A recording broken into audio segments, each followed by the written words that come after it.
Hi hello నమస్తే visa TV నేను మీ సౌమ్య. ఒక డాక్టర్గా ఆయన యొక్క జీవితాన్ని స్టార్ట్ చేసి అది కూడా 2000లో 25 ఎన్నో సర్వీసులు అందించి దాంతోపాటు ఒక మారథాన్ రన్నర్గా మారి ఎన్నో విషయాలపై ప్రజలకు అవగాహన కలిగిస్తూ ఒక రన్నర్గా ఎన్నెన్నో సహకారాలు అందిస్తూ ప్రజలకు ఎంతో ఉపయోగపడుతున్న డాక్టర్ కిరణ్ కుమార్ గారు ఈరోజు మనతో ఉన్నారు. ఒక మారుమూల గ్రామంలో ఉంటూ ప్రజలకి ఇంత సేవలు చేస్తూ ఈ ప్రస్థానాన్ని ఇంకా కొనసాగిస్తున్న ఆయనతో మనం మాట్లాడి, అలాగే వీసా టీవీ తరపున ఆయనకి బెస్ట్ డాక్టర్గా అవార్డు వచ్చినందుకు కంగ్రాచులేషన్స్ తెలుపుతూ ఈ అవార్డు వచ్చినందుకు ఆయన ఫీలింగ్ కూడా తెలుసుకుందాం. వచ్చేయండి. హలో డాక్టర్ గారు, ఎలా ఉన్నారు? సో నాకు ఫస్ట్ అసలు ఇంత మారుమూల గ్రామంలో బతకడమే చాలా కష్టం, ఎందుకంటే అన్ని సదుపాయాలు ఇక్కడ ఉండడం కూడా పెద్ద విషయమే. అలాంటిది మీరు ఇలాంటి ఊరికి వచ్చి 2000లోనే మీ కెరియర్ని ఒక డాక్టర్గా ప్రారంభించారు. సో అప్పుడు మీరు ప్రారంభించడానికి మీరు స్టార్ట్ చేసినప్పుడు మీ స్టార్టప్ అనేది ఎలా ఉంది, అసలు మీకు ఆలోచన ఎలా వచ్చిందంటారు? యాక్చువల్గా ఇది మా స్వంత గ్రామము. సో ఇక్కడ ఊరిలోనే సేవ చేయాలనే ఉద్దేశంతో మా పేరెంట్స్ ప్రోత్సాహంతో ఇక్కడ ఉండడం జరిగింది. ఇక్కడ మేము వచ్చినప్పుడు ప్రాక్టీస్ స్టార్ట్ చేసినప్పుడు కొత్తలో ఇక్కడ మేము గమనించింది ఏంటంటే చాలా మూఢనమ్మకాలు ఎక్కువ ఉండేవి. సో నేను చాలా పిల్లల్ని చూసినప్పుడు వాళ్ళు బొడ్డు మీద వాత పెట్టుకొని రావడము, వాళ్ళకి టాన్సిలైటిస్ ప్రాబ్లం వచ్చినప్పుడు ప్రెస్ చేసుకొని తీసుకొని రావడము, ఫీవర్ వస్తే వెయిట్ చేసి ఇదే తగ్గుతుంది ఒక వారం రోజులు ఉంటే అని వెయిట్ చేసి రావడము, అమ్మవారు లాంటివి వచ్చినప్పుడు కూడా మెడిసిన్ వాడకపోవడము, సెకండరీ ఇన్ఫెక్షన్స్ వచ్చిన తర్వాత వాళ్ళు హాస్పిటల్కి రావడము, న్యూమోనియా లాంటి ప్రాబ్లమ్స్ స్టార్ట్ అయిన తర్వాత రావడం చేస్తుండే. చాలా సీరియస్ కాంప్లికేషన్స్ తోటి వస్తుండే వాళ్ళు. సో నెక్స్ట్ వాళ్ళందరికీ అవేర్నెస్ ఇవ్వాలని ఒక ప్రోగ్రామ్ తోటి మేము ప్రతి విలేజ్కి వెళ్ళి మెడికల్ క్యాంప్స్ అరేంజ్ చేయడం కానీ, వాళ్ళందరినీ మోటివేట్ చేసి తొందరగా హాస్పిటల్ వచ్చేటట్టు చేయడం కానీ జరిగింది. సో ఇక్కడ వాళ్ళకి మీరు అన్నట్టుగా అబ్సల్యూట్లీ పల్లెటూరు ప్రాంతాల్లో ఈ మూఢనమ్మకాలు ఎక్కువగానే ఉంటాయి. అంతే, అది దేవుడి మీద భక్తి అనడం కాదు కానీ మూఢ భక్తి ఎక్కువైపోయి వాళ్ళు ఇంకా అదే మార్గంలో అంటే లేని దాన్ని కూడా క్రియేట్ చేసుకొని, సో ఎడ్యుకేటెడ్ పీపుల్లో కూడా ఇది మనం ఎక్కువ చూస్తుంటాం. ఎంత వాళ్ళు ఎడ్యుకేటెడ్ అయినా వాళ్ళ పేరెంట్స్ నుంచి వస్తుందని ఫాలో అవుతుంటారు. సో అలా ఎడ్యుకేటెడ్ పర్సన్స్ ఎవరైనా మీకు తగిలి మీరు ఆ విషయంలో ఇబ్బంది పడింది ఏదైనా ఉందంటారా? అట్లా ఒక పేషెంట్ని చూడడం జరిగింది. యాక్చువల్గా ఒక అమ్మాయి హాస్టల్లో ఉండే. సో హాస్టల్లో తను ఎప్పుడు ఫీవర్ కంప్లైంట్ చేస్తుందని చెప్పేసి హాస్టల్ వాళ్ళు వాళ్ళ పేరెంట్స్కి ఇన్ఫామ్ చేసి ఇంటికి పంపించడం జరిగింది. సో వాళ్ళ పేరెంట్స్ నా దగ్గరికి తీసుకురావడం జరిగింది. దాదాపుగా ఒక 15 సంవత్సరాల క్రితం ఇది. సో అప్పుడు నేను అన్ని ఇన్వెస్టిగేషన్ చేస్తే పేషెంట్కి వైరల్ టైఫాయిడ్ పాజిటివ్ రావడం జరిగింది. సో వాళ్ళకు మంచిగా ఎక్స్ప్లెయిన్ చేసి మెడిసిన్ వాడండి అమ్మ తగ్గిపోతుందని చెప్పడం జరిగింది. సో వెంటనే ఆ పేషెంట్ నా పక్కకుండి లేచి అరవడము, ఒక పాప 12 years అలా ఉంటాయి పాపకి, 13 years పాప లేచి అరవడము. సో వాళ్ళ మదర్ వెంటనే లేచి తన చేతిలో ఒక నిమ్మకాయ ఉండే, దానికి మొలలు ఉండే, అది పాప చేతిలో పెట్టి శాంతించమ్మా శాంతించు అనగానే ఆ పేషెంట్ అప్పుడు ఆమె పాప సైలెంట్ అయిపోవడం జరిగింది. అవునండి, అవును. సో నేను తర్వాత పేరెంట్స్కి ఎక్స్ప్లెయిన్ చేయడం జరిగింది. సో ఇది అమ్మాయి భయపడుతుంది హాస్టల్లో, మీరు ఇమీడియట్గా ఒక సైక్రియాటిస్ట్ ఒపీనియన్ తీసుకొని పాపను హాస్టల్ నుంచి తీయండి అని చెప్పడం జరిగింది. అయినా వాళ్ళు వినకుండా మళ్ళీ ఇంటికి వెళ్ళి అదే చేయడము. తర్వాత మీడియాలో కూడా రావడం జరిగింది. ఆ అమ్మాయిని ఒక స్టూడియోస్ కూడా తీసుకెళ్లారు. యాక్చువల్ స్టూడియో అక్కడ డాక్టర్స్తో డిబేట్ కూడా పెట్టడం జరిగింది, ఓపెన్ డిబేట్ జరిగింది. సో అక్కడ ఒక పీడియాట్రిషియన్ ఒక ఫిజిషియన్ ఉండి డిస్కస్ చేయడం జరిగింది ఆ కేసు గురించి లైవ్గా అందరి ముందు లైవ్ చేస్తున్నప్పుడు కూడా ఆ పాప లేచి అరవడము. సో మళ్ళీ వాళ్ళ మదర్ నిమ్మకాయ పెట్టడము, మళ్ళీ అప్పుడు తగ్గడం చేశాను. సో అక్కడ డాక్టర్స్ అందరి ఒపీనియన్ కూడా అదే, మంచి సైక్రియాటిస్ట్ ఒపీనియన్ తీసుకొని మీ పాప మెడిసిన్ వాడితే బాగా అవుతుంది. ఇమీడియట్గా దాని కాస్టివ్ ఫ్యాక్టర్ ఏంటి, తన హాస్టల్లో ఉండడం. సో హాస్టల్ నుంచి తనను తీసేసిన తర్వాత పాప మంచిగా అయింది. అచ్చా, ఓకే. సో మీరు ఇవన్నీ చూసిన తర్వాత కూడా యూ వాంట్ టు, అంటే మీరు ఒక మారథాన్ రన్నర్గా మారి ఇదంతటిని ఒక అవేర్నెస్ క్రియేట్ చేయాలి. ఎందుకంటే జనాల్ని మనం చూస్తూనే ఉన్నాం, ఎప్పుడు ఏం జరుగుతున్నా సరే వాళ్ళ థింగ్స్లో వాళ్ళే ఉంటారే తప్ప ఈ అవేర్నెస్ తీసుకురావాలి, హెల్త్ కండిషన్స్ మెయింటైన్ చేయాలి. డ్రగ్స్లో ఉండే టీనేజర్స్ని మనం ఇప్పుడు చూస్తున్నాం, హెల్త్ పరంగా కేర్ తీసుకోకుండా విచ్చలవిడిగా తిరగాలని చూస్తున్నాం. సో మీకు ఈ ఆలోచన ఎప్పుడు తట్టింది అసలు, నేను ఒక మారథాన్ రన్నర్గా మారాలి, అవేర్నెస్ ప్రోగ్రామ్ చేయాలన్న ఆలోచన ఎప్పుడు తట్టింది? యాక్చువల్గా నేను ఈ మధ్యకాలంలో ఒక 10 years నుంచి చూస్తున్నాను. చాలా బీపీ కానీ, షుగర్ కానీ, థైరాయిడ్ ప్రాబ్లమ్స్ కానీ ఈ మధ్య చాలా పెరగడం జరిగింది. సో ఈ మధ్య చాలా పెరుగుతుంటే నేను ఇమీడియట్గా ఆలోచించిన, అసలు యాక్చువల్గా prevention is better than cure. So వీళ్ళు ఎందుకు అంటే ఫిజికల్ యాక్టివిటీ మీద ఫోకస్ చేయకుండా ఏదో ప్రాబ్లం తెచ్చుకొని వీళ్ళందరూ నా దగ్గరికి ఎందుకు వస్తున్నారు? సో వీళ్ళందరూ కూడా ఫిట్గా ఉండాలంటే వీళ్ళకి ఏదైనా నేను ఒక ప్రోగ్రామ్ సెట్ చేయాలి అని చెప్పేసి ఉద్దేశంతో నేను ఒక రన్నింగ్ ప్రోగ్రామ్ చేస్తూ నాతో పాటు ఒక టీం తయారు చేసుకొని మారథాన్స్కి వెళ్ళడం కానీ, అక్కడ పార్టిసిపేట్ చేయడము, ఇట్లా చాలామందిని మోటివేట్ చేయడం జరుగుతుంది. ఇంకా దాంట్లో ఇంకా మెయిన్ ఉద్దేశం ఏంటి అని అంటే, చాలామంది యూత్ని నేను అబ్జర్వ్ చేసింది, అందరూ చాలామంది డ్రగ్స్కి బానిస అవుతున్నారు. అది అందరికీ తెలుసు. ముఖ్యంగా గంజాయి లాంటి వాటికి బానిస అవుతున్నారు. సో ఆ గంజాయి లాంటి వాటి నుంచి వాళ్ళను మైండ్ డైవర్ట్ చేయాలి. సో వాళ్ళని అంటే ఫిజికల్ యాక్టివిటీ ఏదైనా పెంచాలి. సో ఇంకా వేరే వాళ్ళు కూడా అలవాటు కావద్దన్న ఉద్దేశంతో మేము వాటికి అగెనిస్ట్గా కూడా రన్నింగ్ చేస్తూ, మేము వీడియోలు తీస్తూ వాటిని సోషల్ మీడియాలో అప్లోడ్ చేస్తూ సో పబ్లిక్కి అవేర్నెస్ కూడా తీసుకురావడం జరిగింది ఈ మధ్య కాలంలో చాలా. ఓకే. అండ్ మీకు ఎవరైనా ఇన్స్పిరేషన్ ఉన్నారా ఇలా మారథాన్ రన్నర్గా మారడానికి, నేను వీళ్ళని చూసి ఇలా చేద్దాం అనుకున్నాను అని, లేదా మీకుగా వచ్చిన ఆలోచన ఇది? నాకుగానే వచ్చింది. ఎందుకంటే పబ్లిక్ ఒక ప్రోగ్రామ్ ఇద్దాం అనుకున్నాను. అంటే దీంట్లో 1 by 1 ఒక్కొక్క థాట్ వస్తుంది. అంటే మన ఏజ్ కూడా తగ్గించుకోవచ్చు, సో మన క్రానిక్ డిసీజెస్ కూడా రావు. ఇవన్నీ నేను పర్సనల్గా చూపిద్దామని ముందటికి వచ్చి ఒక స్ట్రిక్ట్గా చేస్తున్న ఒక ప్రోగ్రామ్ అండి. అచ్చా, ఓకే. సో మీరు 2K run, 4K run, 10K run ఇలా చాలా రకాలు చేసి ఉంటారు కదా. సో ఇలా ఎంతవరకు చేశారు ఇప్పటిదాకా, ఎన్ని అలా కంప్లీట్? ఫుల్ మ్యారథాన్ చేశాను ఒక్కసారి. 42.2 టాటా వాళ్ళు నిర్వహించిన ఇంటర్నేషనల్ మ్యారథాన్ ముంబైలో ఫుల్ మ్యారథాన్ పార్టిసిపేట్ చేయడం జరిగింది. తర్వాత 10 kilometers, 20 kilometers మ్యారథాన్స్ చాలా పార్టిసిపేట్ చేశాను. ఒక 5 వరకు చేశాము.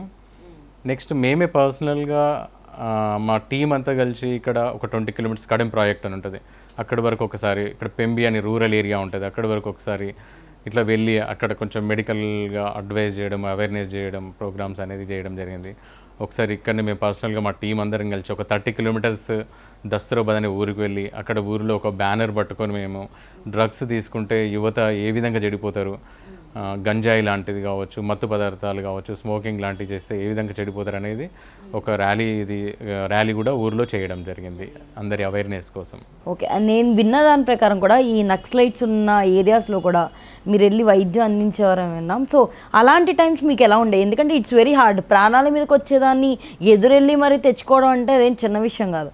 సో అలాంటి టైంలో మీరు ఎలాంటి సిచ్యువేషన్స్ ఫేస్ చేసేవారు? మామూలుగా నేను 2000లో ప్రాక్టీస్ స్టార్ట్ చేశాను. ఆ టైంలో ప్రతి విలేజ్ని టచ్ చేసి అప్పుడు మెదడు వాపు ప్రాబ్లం చాలా ఉండే ఇక్కడ. సో ప్రతి విలేజ్ని టచ్ చేయడం జరిగింది.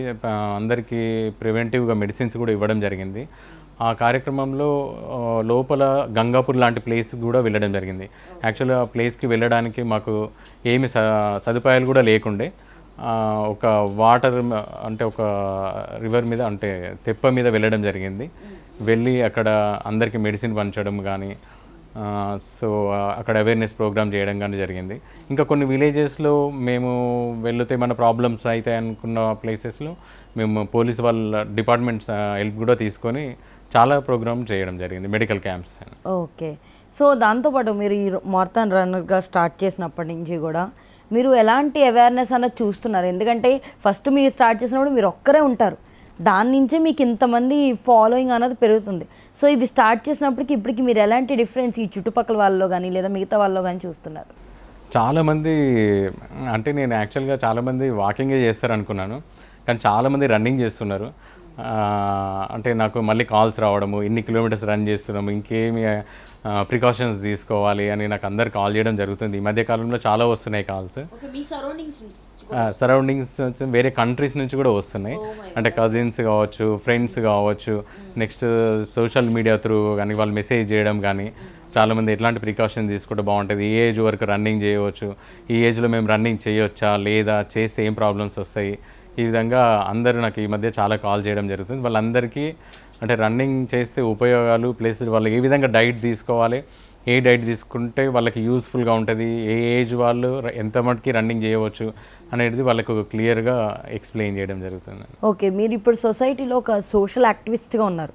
అది మేబీ మామూలుగా సోషల్ మీడియా ఆన్లైన్ అయి ఉండొచ్చు, మీరు ఆఫ్లైన్ కూడా. సో ఇలా ఉన్న మీరు ఇప్పుడున్న యువతకి ఏం చెప్పాలనుకుంటున్నారు? ఎందుకంటే యూత్ చాలా వరకు పాడైపోతుంది అండ్ సోషల్ మీడియా అది వచ్చాక పిల్లల దగ్గర నుంచి కూడా అందరూ ఫోన్ యూజెస్లో ఎక్కువైపోయినాయి, స్క్రీన్ టైమింగ్ పెరిగిపోతుంది, సో వాళ్ళ హెల్త్ ఇష్యూస్ మీద కూడా అది పడుతుంది. సో దానికి మీరు ఏమని చెప్తారు? ముఖ్యంగా అంటే చిన్న పిల్లలు వచ్చేసి స్కూల్ గోయింగ్ పిల్లలు అయితే ముఖ్యంగా 3 విషయాల మీదనే ఫోకస్ చేయాలి. ఒకటి వాళ్ళ ఫుడ్, నెక్స్ట్ ఎడ్యుకేషన్ మీద, అండ్ మూడోది వాళ్ళ హెల్త్ మీద. ఈ 3 వదిలేసి ఇంకా దేని మీద వాళ్ళు ఫోకస్ చేసినా డెఫినెట్గా వాళ్ళు డీవియేట్ అయ్యే అవకాశం ఉంటుంది. ఫోన్స్ అయితే అసలు యూజ్ చేయదు. ఫోన్స్ యూజ్ చేయడం వల్ల ఇప్పుడు వాళ్ళకు ఐస్ ప్రాబ్లమ్స్ ఎర్లీగా వస్తాయి. నెక్స్ట్ సెన్సరీ నర్వ్స్, వాళ్ళకి గేమ్స్, వీడియో గేమ్స్ అవన్నీ ఆడడం వల్ల సెన్సరీ నర్వ్స్ కూడా దెబ్బతినే అవకాశం ఉంది. సో మైండ్ మీద కూడా దాని ఎఫెక్ట్ పడి వాళ్ళ మూడ్ చేంజెస్ కూడా అయ్యే అవకాశం ఉంది. కొంతమంది డిప్రెషన్ కూడా వెళ్ళిన కేసెస్ మనం చాలా చూసాము. సో పిల్లలకైతే ముఖ్యంగా ఈ 3 విషయాల మీదనే ఫోకస్ చేయాలంటున్నాను. నెక్స్ట్ కాలేజ్ గోయింగ్ పిల్లలు వాళ్ళకైతే ముఖ్యంగా వాళ్ళు మద్యానికి కానీ డ్రగ్స్కి కానీ బానిస కాకుండా మంచిగా చదువు మీద ఫోకస్ చేస్తే లైఫ్లో డెఫినెట్గా మంచిగా స్థిరపడతారు. ఎంత కష్టపడితే అంత మంచి లైఫ్ ఉంటుందని చెప్తున్నాను. ఓకే, ఇప్పుడు మీరు ఆల్రెడీ భవానీ అనే హాస్పిటల్ రన్ చేస్తున్నారు కదా, సో ఇక్కడికి వచ్చే పేషెంట్స్ ఎలాంటి కండిషన్స్లో వస్తున్నారు? అది ఓన్లీ హోమియోపతి బేస్డా ఆర్ఎల్స్ మిగతా వాటికి కూడా మీరు సర్వీస్ ప్రొవైడ్ చేస్తున్నారా? ఇక్కడ నేను రూరల్ ఏరియాలో ఉండడం వల్ల డెఫినెట్గా అంటే నేను హాస్పిటల్ స్టార్ట్ చేసినప్పుడు ఇక్కడ చాలా తక్కువ మంది డాక్టర్స్ ఉంటుండే. సో అందరి కోసం అని చెప్పేసి ఏ కేసు వచ్చినా టేకప్ చేయడం కానీ, అందరి హెల్ప్ తీసుకోవడం కానీ, నాకు దగ్గర ఉన్న డాక్టర్స్ కూడా అందరు అడ్వైజ్ చేయడము, వాళ్ళు కూడా హెల్ప్ చేయడం వల్ల నేను అన్ని విధాలుగా వైద్యం చేస్తూ ముందడికి పోతున్నాను. ఒకటే దాని మీద డిపెండ్ అయితే ఇక్కడ చాలా కష్టంగా ఉంటుంది. ఎందుకంటే డిఫరెంట్ కేసెస్ డిఫరెంట్ టైంలో వస్తుంది. సో నేను చేయలేను, నేను ముట్టలేను అంటే కుదిరే టైం కాదు ఆ టైంలో. సో మిడ్ నైట్ కూడా ఎమర్జెన్సీ కేసెస్ ఎన్నో మేము చూస్తుంటాం. సో డెఫినెట్గా పేషెంట్కి రిలీవ్ కావడానికి ఏదో ఒకటి చేసి కనీసం మినిమం ట్రీట్మెంట్ అని ఇచ్చి వాళ్ళని రిఫర్ చేయడం జరుగుతుంది. సపోజ్ ఎంఐ కేసే వచ్చింది అంటే హార్ట్ అటాక్ పేషెంట్ వస్తే మనం ఏం చేయలేమన్న ప్లేస్లో ఉండవద్దు. మనం డెఫినెట్గా పేషెంట్కి ఏదో ఒక ట్రీట్మెంట్ ఇచ్చి వాళ్ళకి ధైర్యం చెప్పి పంపివ్వాలి. అలా మేము చాలా కేసెస్ చేసినాం, చాలామంది సర్వైవ్ అయినారు. మాకు ఆ విషయంలో చాలా తృప్తిగా ఉంది ఇప్పటికీ. సో డాక్టర్ లైఫ్ అన్నదే ఎంతో సాటిస్ఫాక్షన్ ఇస్తుంది నిజం చెప్పాలంటే. సో మీరు క్యాంపెయిన్స్కి వెళ్ళినప్పుడు కూడా పర్టికులర్గా మేము ఈ ట్రీట్మెంటే చేస్తామని కాకుండా, సో ఎవ్రీ డాక్టర్ని ఎవరైతే స్పెషలైజేషన్ చేసిన వాళ్ళు ఉన్నారో వాళ్ళందరినీ కూడా క్యాంపెయిన్స్కి తీసుకెళ్ళడం అన్నది జరిగిందా? ఎస్, నాకు అంటే యాక్చువల్గా అన్ని విభాగాలలో మంచి ఫ్రెండ్స్ ఉన్నారు. సో సర్జరీ వైజ్గా, గైనక్ వైజ్గా కానీ, డెంటల్స్లో కానీ, పీడియాట్రిషియన్స్ కానీ, సో వీళ్ళందరూ నా ఫ్రెండ్స్ ఉన్నారు. వాళ్ళందరూ వచ్చి నాకు మెడికల్ క్యాంప్స్లో హెల్ప్ చేస్తుండే మంచిగా. అంటే అందరి సాయం వల్లనే నేను ముందటికి వెళ్ళగలిగిన, ఇన్ని ప్రోగ్రామ్స్ చేయగలుగుతున్నా. ఇప్పుడు కూడా మారథాన్ రన్లో నేను ముందటి నుండి చేయగలుగుతుంటే నా ఇంకా ఫ్రెండ్స్ కూడా చాలామంది ఉన్నారు. అండ్ దాంతోపాటు ఇప్పుడు రీసెంట్ అందరినీ కదిలించి వేస్తున్న విషయం, 26 మంది పహల్గంలో చనిపోయారు. అండ్ దట్టు ఈ టెర్రరిజం ఇదంతా ఉండడం వల్ల.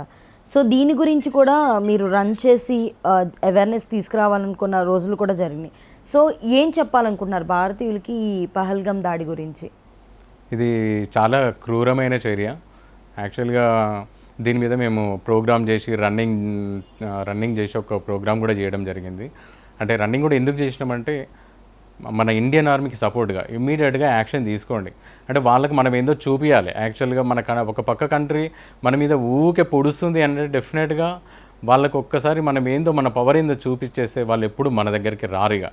సో అప్పుడు మన స్ట్రేట్గా మన లైన్ ఏందో పెట్టుకొని మన ఇండియా ముందటికి వెళ్తుంది, మన జీడిపి పెరుగుతుంది, మనం డెవలప్ అవుతాం. సో ఆ ఉద్దేశంతో నేను ఒక మంచి ప్రోగ్రామ్ కూడా చేయడం జరిగింది 5 days బ్యాక్.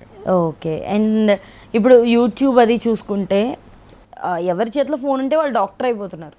ఈజీగా మాటతో చెప్పేయడాలు, అవేమో జనాలు ఫాలో అయిపోవడాలు, దానివల్ల మళ్ళీ ఒకరు చెప్పారని ఒకటి ఫాలో అయిపోతాం, మళ్ళీ ఇంకొకరు చెప్పారంటే ఇంకొకరు ఫాలో, ఒకళ్ళేమో ప్రోటీన్స్ తీసుకోమంటారు, కొంతమంది కార్బోహైడ్రేట్స్ అంటారు. అక్కడికి హార్ట్ అటాక్ వస్తే ఏం చేయాలో కూడా మనం యూట్యూబ్లో చూసేస్తున్నాం. సో అలాంటి వాళ్ళకి మీరు అలా డాక్టర్ రీప్లేస్ చేయడానికి ట్రై చేస్తున్న వాళ్ళకి మీరు ఏం చెప్పాలనుకుంటున్నారు?